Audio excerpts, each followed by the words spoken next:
So you think it'll sort of make it safer for investors, make them feel safer and more willing to trade? Yeah, I think so. This is the natural progression and natural maturation of this market. You know, just because it's Bitcoin or just because it's crypto doesn't mean that the rules don't apply to it. And listen, this is a global market. It's a global asset subject to local regulation. So if you're in the U.S., you are subject to that local regulation. And I think that'll make it better for the ecosystem as a whole. So you see, crypto go down 10% pretty much across the board today. Did you buy anything? I mean, at what point do you see there being value for you? I think, if you look at, I didn't buy anything today because I'm fully long. If I had some cash, I probably would have bought some Bitcoin right here. I think there's probably value in the currencies in terms of there's going to be less uncertainty about whether or not they are securities. And so by that, I mean Bitcoin and Monero and Litecoin, things that are used as medium of exchanges. Some of the other currencies that may be subject to SEC regulation might not do as well over the next, 3 months or so. BK, hi, it's Karen. Let me ask you something. When you think about the universe of owners of Bitcoin and all the cryptocurrencies, how does that divide up between the people who don't want to have, anything related to the government and we need a totally different currency versus the growing group that is, there's a new asset class and you need to have some allocation of your portfolio in that? Yeah, it's shifting. There is still a big portion of the cryptocurrency community that are big, what they call whales in this community, that own a lot because they have a philosophical belief that they should own money and it shouldn't be part of the government.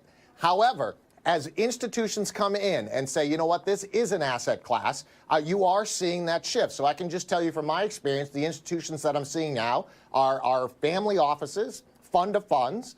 There are no pensions or anybody like that in yet, but they're looking at it. So that'll slowly shift. I think percentage-wise, you're probably less than 10% of institutional ownership in this space. Hey, Brian, it's Tim. So he brings up something that I want to share with all you guys, where we still don't have any institutional money in this market. And most of the people that are the whales, quote unquote, are individuals.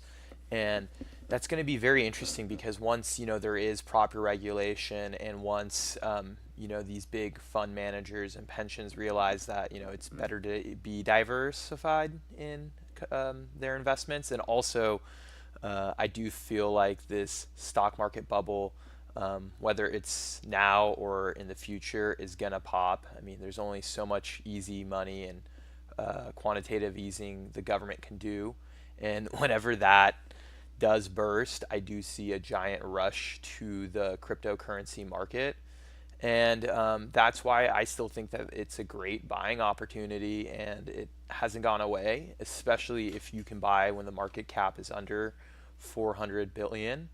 And another great thing he brings up is the idea of why you should be diversified, because some of these tokens are going to be considered a security, while if it's just a currency like Litecoin or Bitcoin, it won't be considered a security. And really, you can learn all that stuff and become an expert at it, or you can just stick to the investing principles of diversification. Don't put all your eggs in one basket. So if you are investing, let's just say, over $5,000 into cryptocurrency, I think it's a really good idea that you don't own more than 1,000, maybe 2,000 if you're very bullish on a certain currency. So don't go over 40% in one coin. I think it makes sense to be diversified. And if you are going to go 40 or 50% into one coin, I highly recommend a large coin like Bitcoin or one of the top 5 or 10 coins. So that way you're not going to get crushed if something unfortunate does happen.